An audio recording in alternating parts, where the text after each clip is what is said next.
Scan this. Sovi is here. Let's level up.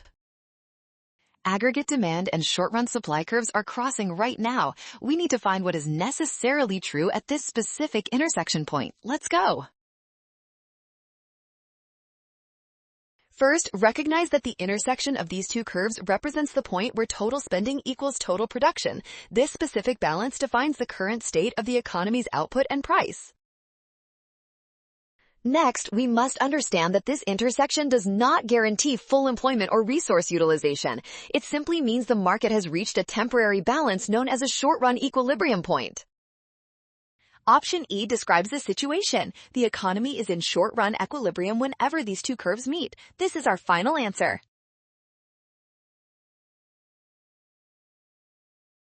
Well done! Scan the code. You can learn better with Sovi. Avoid rush and watch signs. Trust given information and check steps for success.